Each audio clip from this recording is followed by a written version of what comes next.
Good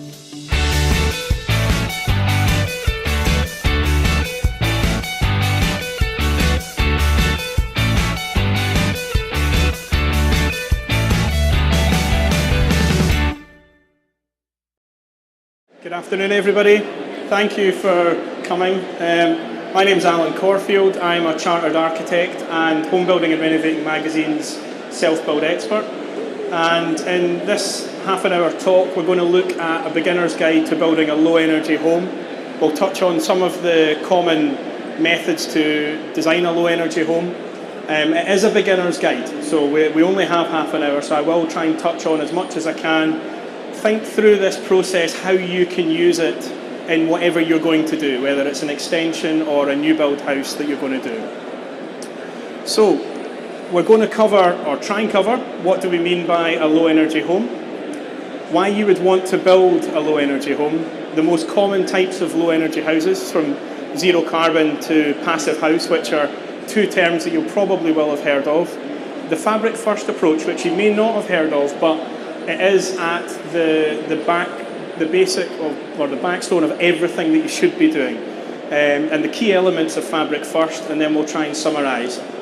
So again, with the lovely weather that we have outside today, I'm going to try and sell you on not putting heating in your house and building a low energy home. Difficult sell, but we do it in Scotland throughout, so it's forget what you arrived in. It's lovely country and great weather. So what do we mean by a low energy home? Put simply, it's a house that through design, the technology and the construction used will use less energy than a traditional or average new house. So there's lots of different examples of what low energy houses will look like. Some will look more contemporary than others or more traditional. There's not a set style, so we're not talking about a set architectural style. We're talking about some sets of principles that you can use in the design of your house. They can be open plan, they can be big, they can be large. Unfortunately in the UK, that's the majority of the houses we are building, and they are not low energy homes. I'll apologise now if that is anybody's house, but it's not your fault. It's the developer's fault. We are trying to change what people are building. However, the mass house builders are not building what we should be building. So you as self-builders are striving ahead of what everybody else is doing in the UK. So why would you want to build a low energy home? So it's better for the environment, which is always a good thing. You're most likely reducing the carbon emissions during the construction stage. It's better for the environment during the operation of the building. So if you're building a low energy home, you're using a lot less energy in your day-to-day running of the house. The self-builds that we're doing throughout the UK are on average between 30 and 60% better than the current building regulations. So if your architect or your builder or anybody is trying to meet the building regulations, shout at them and tell them to stop. You should be striving to far exceed the building regulations. I deliver this talk down in London as well, and in Scotland we are far ahead of what they're doing anywhere else in the UK. They like to test things on this little bit that's attached to England, and we're far ahead of the quality certainly for the energy performance. So with you do all these things, you're going to have reduced running costs. And I like saving the planet, but I don't go out at the weekends and hug trees. Neither do the majority of our clients. But what they do want is low energy bills. And we all know how expensive it can be to run a house, run a family. If you can reduce your energy costs throughout, that's a great thing. Potential for zero energy bills. So think about how much you do spend on your energy bills. Getting this right, you can get zero energy bills or positive energy bills. So getting money back from the energy companies would be quite nice. And you can do that. So the most common types of low energy homes that we've got in the UK, now the word common there is very misleading because they are in the smallest percentage of what's being built at the moment. So one of the key terms that was used was zero carbon housing. Zero carbon housing doesn't increase the amount of carbon dioxide in the atmosphere during the year of use. So zero carbon came about from the Code for Sustainable Homes that was brought in by the UK government. It was brought in 2007, and it had lots of different ranges of sustainability. Code 6 was the top level, and that was classed as zero carbon. It wasn't seen as an attainable regulation, and it was brought back in 2011 and then removed in 2015.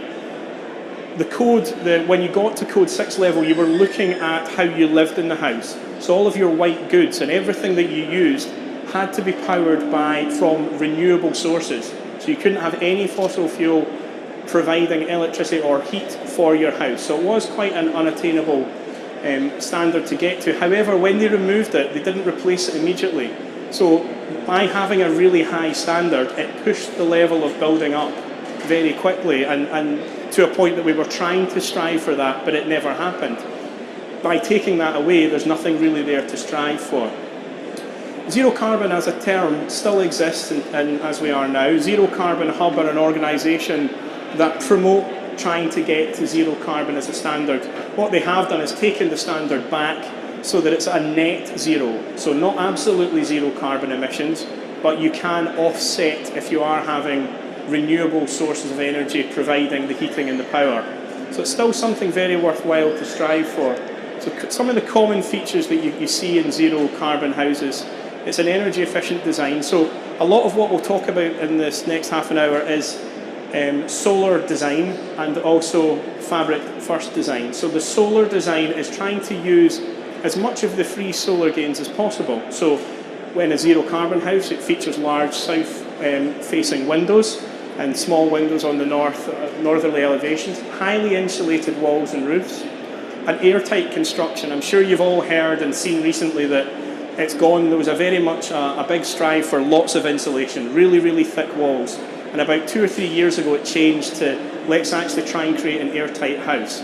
We will touch on that and the pros and the cons of it. Zero carbon also got the users and the designers to think about how they used the building.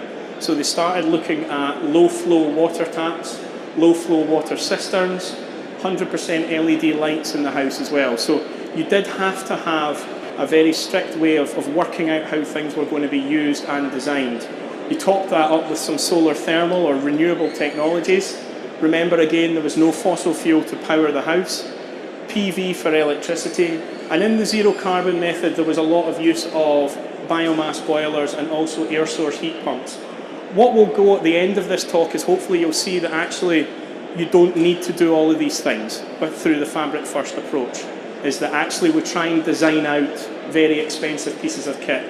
I'm just making sure there's not any ground or air source sales companies that they can throw stuff at me, but I'll give you my thoughts on it anyway. So benefits and issues, as there are with everything. So the reduced CO2 emissions during construction, better for the planet, no dependency on fossil fuels, which has got to be a good thing moving forward. Significantly reduced energy bills. As we said, we don't want to be giving the big companies lots of our money. Well, there was a perception that actually because you were getting, the design was going into more detail, that you had better consultants working for you. So everything was actually better thought out as well, over and above the energy efficiency. So issues or cons to it, increased design fees as well. Having better professionals, there's a perception that they will cost more money, and that did. From the zero carbon start to it actually finishing in 2015, the price difference had gone from about 20 to 30% in construction cost, roundabout down to 10%. So if you factor in that initial cost against the whole life savings you're going to get, it's actually a very good way of looking at it. So that's a little bit about zero carbon, which was one method of getting to a low energy house. The other main one that a lot more will have heard of is the Passivhaus. You'll most likely have seen it on Grand Designs. Passivhaus, it's a principle. It's not a design style, it's a set of guides and a principle. And the whole point of it is that you have no traditional method of heating.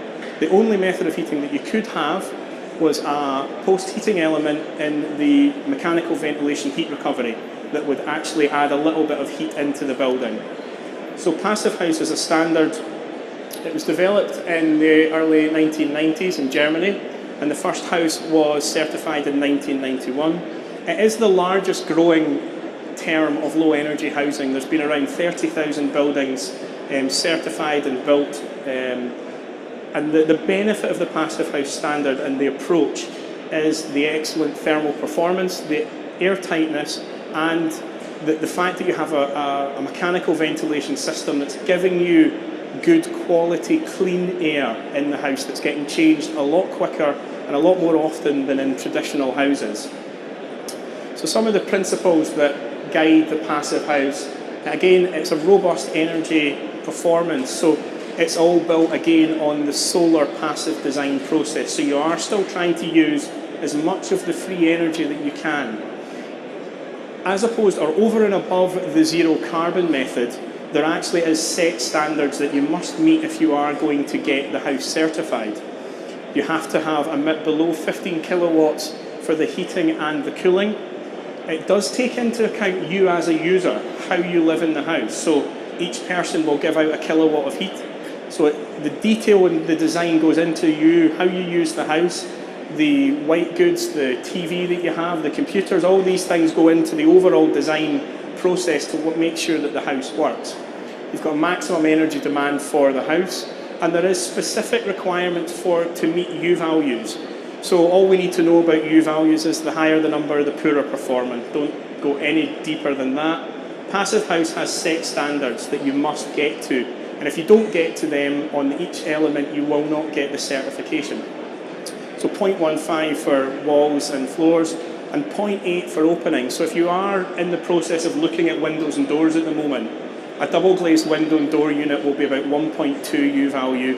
When you have to go to passive, you're down to about 0.8. So you are fixed on triple glaze. So there is always a cost association with trying to get it certified. And remember, all of these are for certification.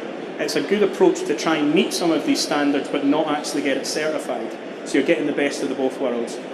Airtightness is a key thing with passive house. So very visual display here. Your building regulations at the moment, if you take all of the holes in the house, all of the construction holes, so not openings, so all the bits between the timbers that fit together, bits of walls, roof, things like that, if you put all of the holes together, it comes out to an A4 size piece of paper. So that in building regulations passes. So if you imagine in your lovely house that you've built, you've effectively just got a window that size that's open all the time, and that complies with our building regulations. When you go to passive, it's a 50p piece. So very visual, there is a lot of buy-in by the designer and every single trade that you get on.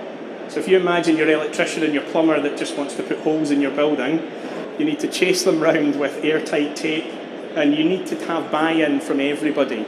Your architect who's designing it, your contractors, but that can show you how much a difference in a well-built, well-constructed, low-energy house to what complies with building regulations. So moving on, some of the benefits, it is the high level of insulation, so you are keeping the heat in, and you are keeping it as hot or as cold as it needs to be.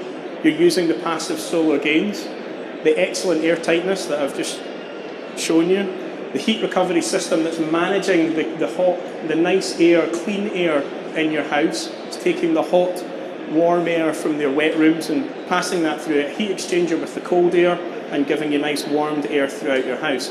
When you do the full calculations for passive house, it's up to 75% reduction in your yearly running costs. So it's a massive difference in what we are building at the moment.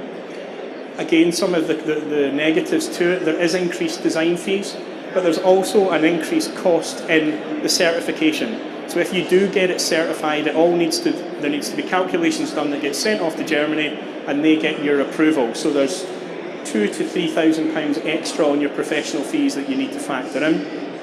There is a cost increase, as I mentioned, taking the windows and doors as one example. You're stuck, you have to have triple glazing. So there is a cost. If you add that into all the different elements, there is a cost increase. So both of these methods, zero carbon and passive house that we've discussed, all have fabric first at their key. It's a back to basics approach that you all should be doing as part of what you're doing. And it's getting the forever bit of the house right, not the eco-bling, as I like to call it. You can see I have an issue with people having to put in very expensive heating systems when they actually don't need it. So fabric first will get you around that if you stick with it. And again, it works for extensions, it works for new builds, and it can also be replicated in renovations.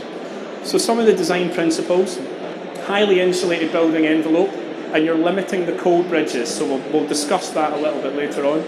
High specification windows and doors.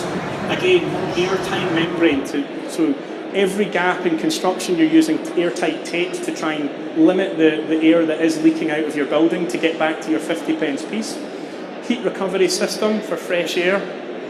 Maximising the natural solar gain, so you're designing the house to make the best use of the site and the solar gain that you're getting for free. I know we don't get a lot of it here, but we do get a bit, and it is still, you still can use it and design it into your house. And then again, at the very end, you're looking at how you power and how you heat the house.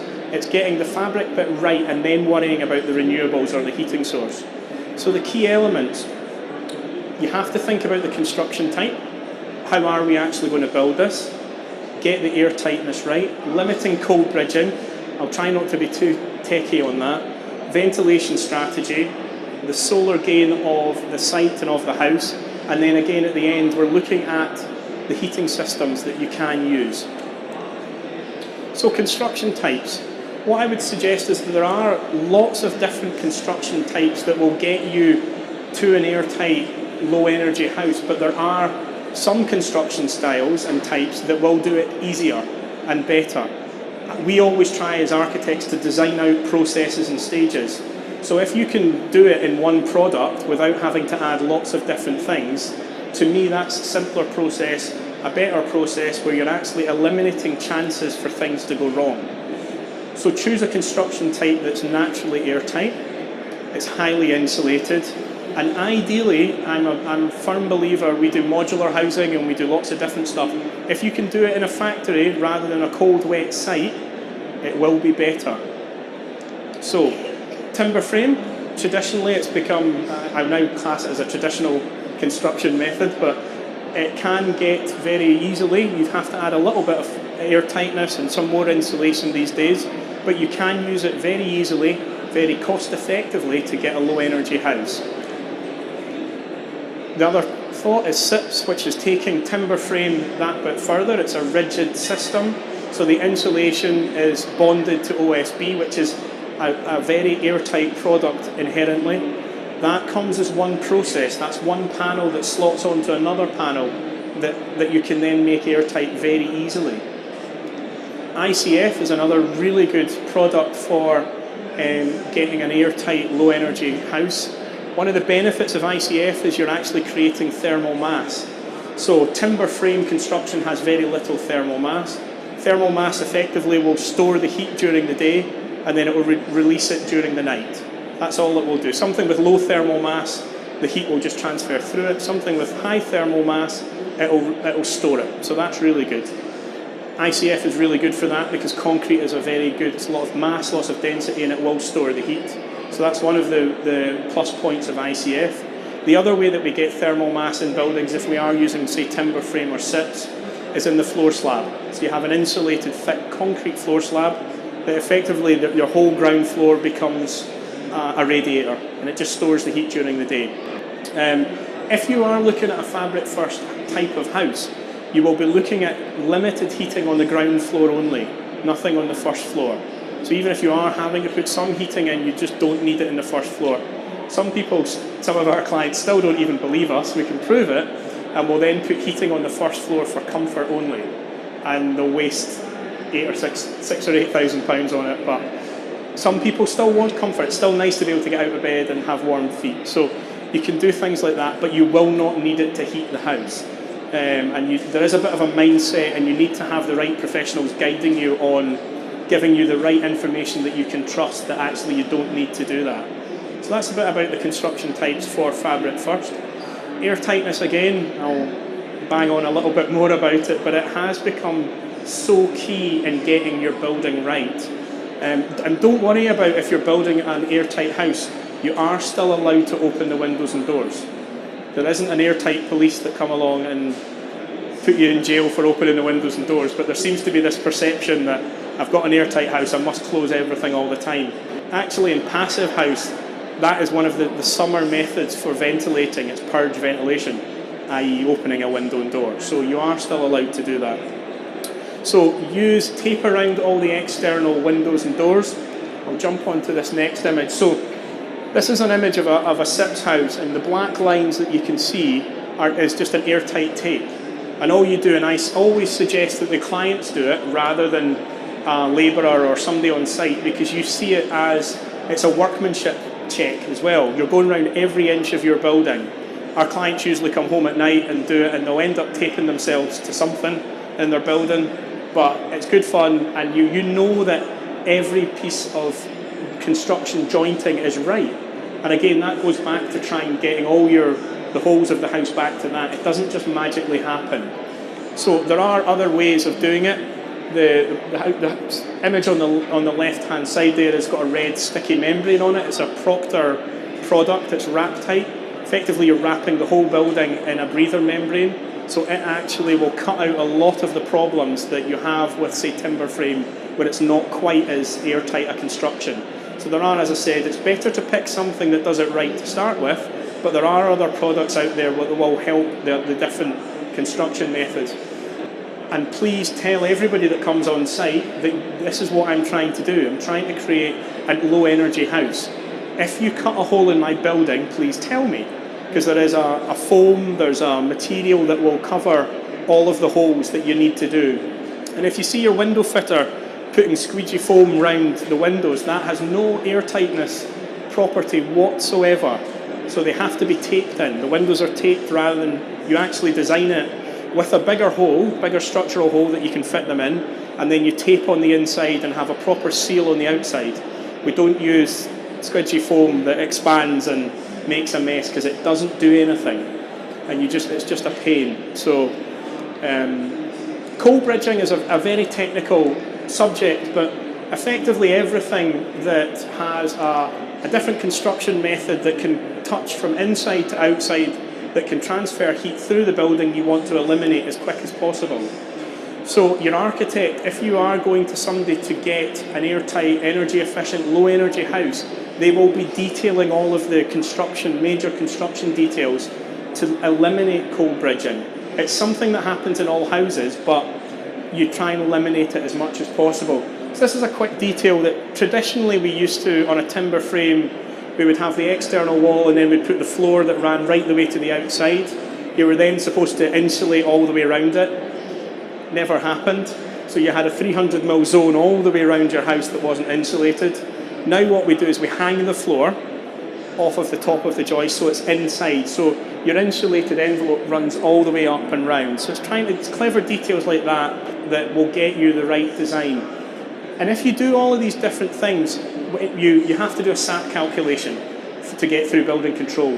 If you put all of these different details together and you have detailed it right and you build it right, it makes a 28% difference. So when you start going through the process with your architect, you'll find out that going from a double glazed window to a triple glazed window will make a 2 or 3% difference and cost you £30,000 or £40,000 difference. Detailing this right and building it right makes a 28% difference. So that's a massive number on the whole thing. So just keep in mind that whoever is designing this and then building it, that you have to have buy-in from everybody. Another way that we've actually started doing only just in the UK now is a Swedish detail that we now insulate round the foundation.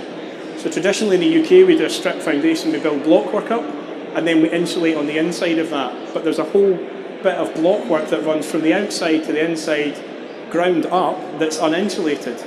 So we use a passive slab detail now where we insulate around the slab. It's actually a lot easier to do on site. So it reduces time on site and it will have a huge benefit on the costs and the running costs of the build.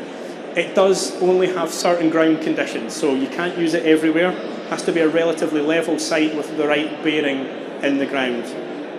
So ventilation. You have to consider ventilation. If you are creating an airtight house, you have to manage the ventilation. You cannot just rely on the old-fashioned trickle vents that you had on your house.